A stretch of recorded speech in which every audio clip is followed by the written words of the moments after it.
জনগণের আন্দোলনের মুখে বিগত 16-17 বছর ধরে যে স্বৈরাচার জনগণের কাঁধে চেপেছিল, সেই স্বৈরাচার পালিয়ে যেতে বাধ্য হয়েছে। এই কৃতিত্ব বাংলাদেশের সকল মানুষের এই কৃতিত্ব। প্রিয় ভাই বোনেরা, আজকে যখন স্বৈরাচার পালিয়ে গিয়েছে, স্বৈরাচার পালিয়ে যাবার পরে স্বাভাবিকভাবেই আমাদের দাবি ছিল যে এই দেশের মানুষের অধিকার প্রতিষ্ঠা, এবং স্বাভাবিকভাবেই স্বৈরাচারের পরবর্তীতে একটি সৃষ্ট শূন্যতা পূরণের জন্য অন্তর্বর্তীকালীন সরকারের কোনো বিকল্প ছিল না। স্বাভাবিকভাবেই এই অন্তর্বর্তীকালীন সরকার বাংলাদেশের প্রায় সকল মানুষের দলমত নির্বিশেষে সকলের সমর্থনই এসেছে বর্তমানের অন্তর্বর্তীকালীন সরকার, এবং সঙ্গত কারণেই তাদের প্রতি সেদিনও আমাদের সমর্থন ছিল, আজও আমাদের সমর্থন থাকবে।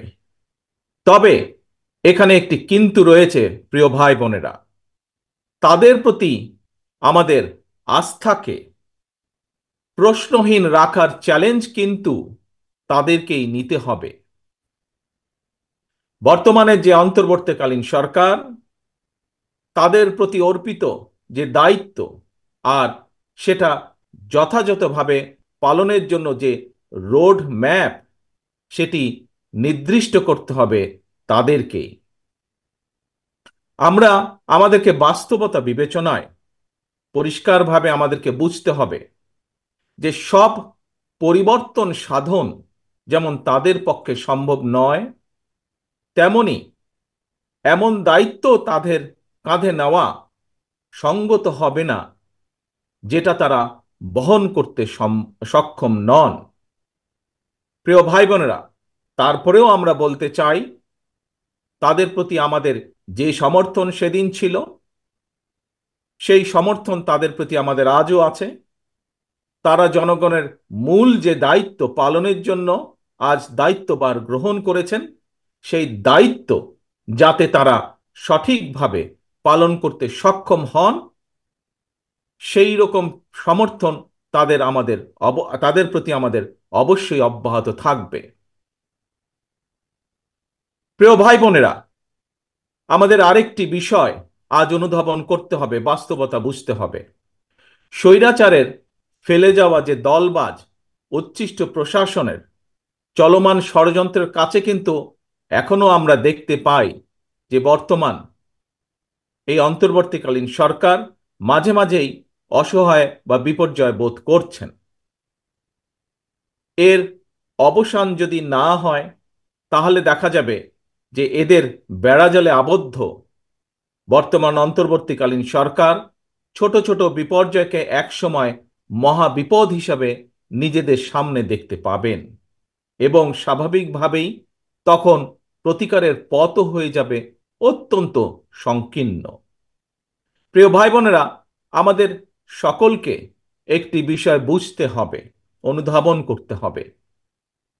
আমি মনে করি সমাজের সকল মানুষ, বিশেষ করে যারা গণতন্ত্রে বিশ্বাস করেন, মানুষের অধিকারে বিশ্বাস করেন, তারা সকলেই বুঝতে সক্ষম বৈদেশিক বিনিয়োগ, আন্তর্জাতিক বিশ্বের আস্থা, আন্তর্জাতিক সম্পর্ক, রাষ্ট্রের স্থিতিশীলতা, ব্যবসা বাণিজ্যে স্বস্তি, জনগণের নিরাপত্তা, দেশ এবং জনগণের যে উন্নয়নের ধারাবাহিকতা, তৃণমূল পর্যায়ে জনগণের নিরাপত্তা, প্রাত্যহিক সুবিধা, সবকিছুই কিন্তু দিতে পারে একমাত্র জনগণ দ্বারা নির্বাচিত একটি সরকার।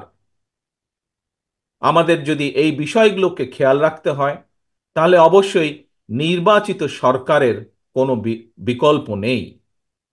প্রিয় ভাই বোনেরা, আগস্টের যে মহাবিপ্লব,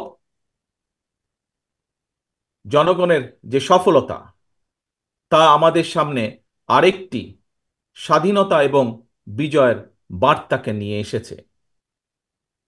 স্বৈরাচার পতনের এই মহা সমরে, এই যুদ্ধে বা এই আন্দোলনের সফলতা দেশের সর্বস্তরের মানুষ, রাজনৈতিক দল, ছাত্র জনতা, গৃহিণী, শ্রমিক সবার অবদানকে আমরা যদি মর্যাদা দিতে ব্যর্থ হই, কিংবা 17 বছর ধরে অবিরাম আন্দোলনে গুম খুন, হামলা মামলা আর নির্যাতনে পৃষ্ঠ লক্ষ লক্ষ রাজনৈতিক কর্মীর অবদানকে যদি আমরা যথাযথ মূল্যায়নে সমর্থ না হই, তাহলে ইতিহাস কিন্তু আমাদের কাউকেই ক্ষমা করবে না।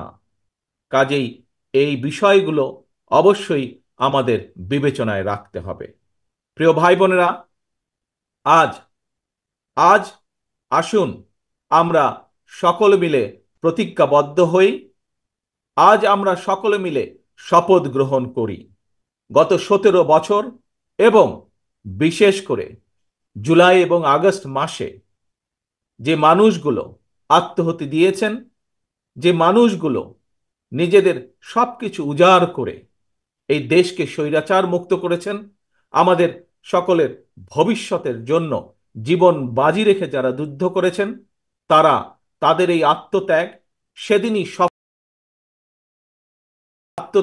সেদিনই সফলতা লাভ করবে, যেদিন এই দেশের মানুষ রাজনৈতিকভাবে তাদের অধিকার ফিরে পাবে এবং রাজনৈতিক অধিকারের পাশাপাশি একইভাবে যেদিন বাংলাদেশের মানুষের অর্থনৈতিক মুক্তি অর্জিত হবে, একমাত্র সেদিনই আমাদের শহীদদের, 71 সালে স্বাধীনতা যুদ্ধের শহীদ এবং একই সাথে গণতন্ত্র পুনরুদ্ধারের আন্দোলনে যারা শহীদ হয়েছেন, যারা বিভিন্নভাবে ক্ষতিগ্রস্ত হয়েছেন, তাদের এই ত্যাগ সফলতা লাভ করবে।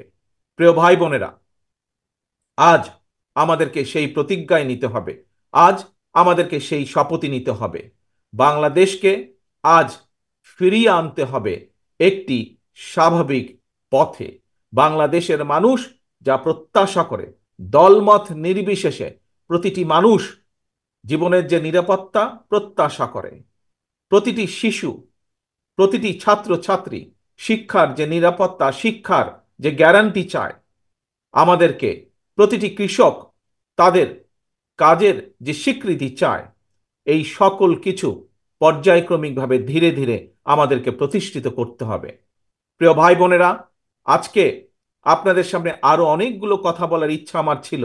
আপনাদের কাছে বহুদিন পরে আপনাদের সামনে হাজির হওয়াতে অনেকগুলো বিষয় আপনাদের সামনে উপস্থাপন করার ইচ্ছা ছিল, কিন্তু প্রাকৃতিক দুর্যোগের কারণে, বৃষ্টির কারণে বহু মানুষ ভিজে যাচ্ছেন, মানুষের কষ্ট হচ্ছে। সেই জন্য আজকে আমার বক্তব্য আমি আর বাড়াবো না, শুধু এতটুকুই বলবো, আসুন, আমরা আন্দোলন করেছি, আমরা সংগ্রাম করেছি, আমরা স্বৈরাচারের পতন ঘটিয়েছি। এখন আমাদেরকে জনগণের প্রত্যাশা অনুযায়ী দেশকে গড়ে তুলতে হবে, জনগণের প্রত্যাশা অনুযায়ী দেশের ভবিষ্যৎকে গড়ে তুলতে হবে, জনগণের প্রত্যাশা অনুযায়ী, দেশের মানুষের প্রত্যাশা অনুযায়ী বাংলাদেশের ভবিষ্যৎ প্রজন্ম, তাদের জন্য একটি নিরাপদ বৈষম্যহীন বাংলাদেশ গড়ার কাজ আমাদেরকে হাতে নিতে হবে। সেই শপথ নিয়ে এবং সেই প্রত্যাশা রেখে আজকে আমার বক্তব্য আমি শেষ করছি। তবে ইনশাআল্লাহ আবারও আপনাদের মাঝে দ্রুত যাতে ফিরে এসে বক্তব্য রাখতে পারি, সেই প্রত্যাশা, সেই আশা রেখে আমার বক্তব্য শেষ করছি। আল্লাহ হাফেজ। বাংলাদেশ জিন্দাবাদ। বাংলাদেশ জাতীয়তাবাদী দল জিন্দাবাদ।